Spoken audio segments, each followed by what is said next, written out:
Certainly, well, I started when I joined a pipe band down in the Borders when I was about 11 years old. Was the first time I played with a band. So let's just say that I'm measuring my piping experience in decades now instead of years. Let's put it that way.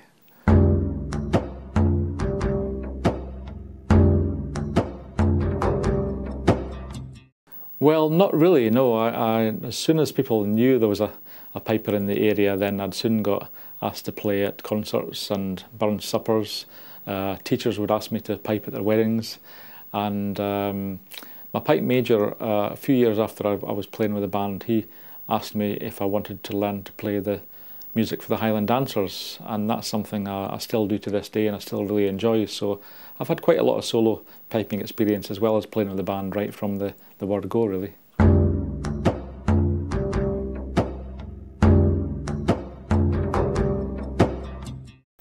Well, it's a great occasion, really, isn't it? It's the best day of people's lives. Everyone's a little bit nervous and really quite excited, and it's so you're playing at an occasion where people are really happy, and you know there's that sense of occasion right from the word go.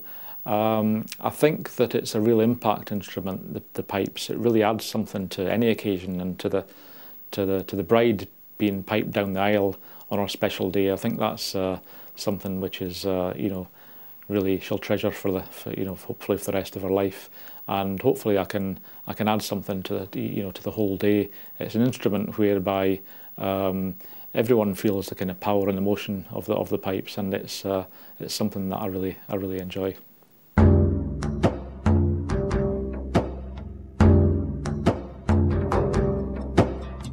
Okay.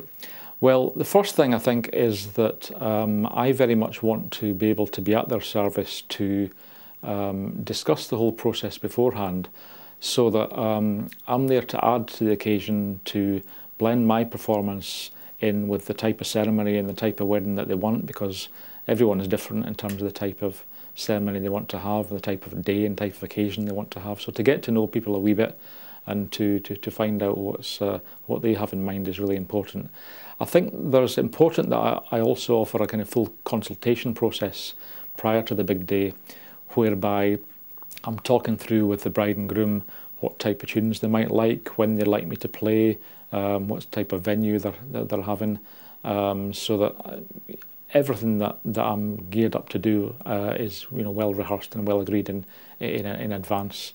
And I think it's also important that they have someone who's reliable and trustworthy, that they know I'm going to turn up in plenty of time on the big day, smartly dressed, and also that I'll be there to speak with a wedding coordinator or someone who's conducting the ceremony itself, and to have a look around the actual venue, so that there's no any nasty kind of surprises for me when I pipe somebody into the wedding ceremony. I've done all my homework beforehand, and I'm there to do a professional job.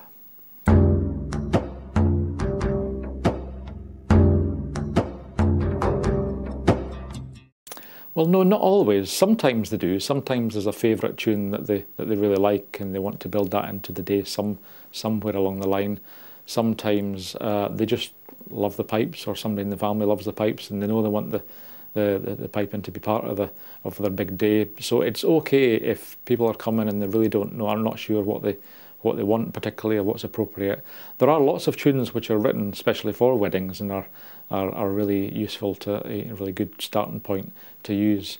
But the important thing is that I'm there to guide people through the process, to give a few options, to talk through what might be appropriate at different times of the day, give people choices, and that they can come back to me and say what they like from what they've heard on the website or elsewhere, and I'll try to build that into the ceremony.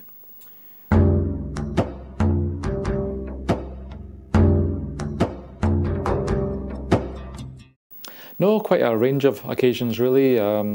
Concerts, corporate events, private birthday parties.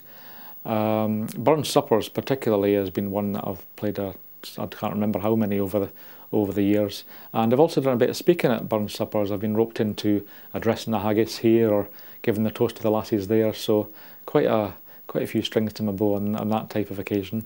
Funerals are another occasion where the pipes can add a really poignant kind of note, and they can add a real kind of sense of occasion to saying goodbye to a loved one. So I can offer a really, you know, a really kind of professional and appropriate kind of service for that type of occasion too, and to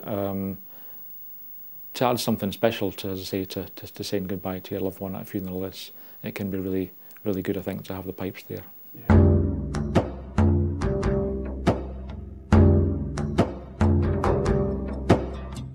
Yeah, indeed, that's quite hopefully a good wee adventure that I'm looking forward to. It's been a thought, an ambition of mine for quite some number of years, actually. I love the Greek weddings. I love holidaying over there.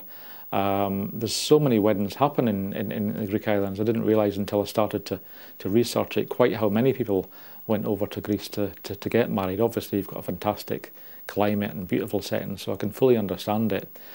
And I've always thought that to take my pipes over there and to offer my services to pipe at weddings, and with a beautiful sunset or in a gorgeous beach in Greece or whoever it might be, it would really be something whereby you would add the fantastic location and the sense of occasion that the pipes can bring to it. So I really think that the two will go together really very well. So yeah, I'm very much looking forward to it, certainly.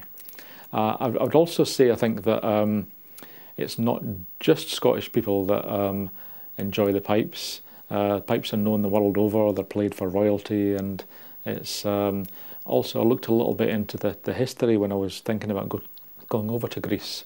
And it's interesting to note that the very first reference I can see to bagpipes of any description being played are a battle in Athens in Greece, round about 2,000 years ago or so. So it's often an instrument that's associated with coming from the Scottish Highlands and Scottish sort of battles and regiments over the years. But the Greeks were fighting to the tune of the bagpipes 2,000 years ago. So you're bringing a wee bit of the history of Greece as well as Scotland together on that occasion.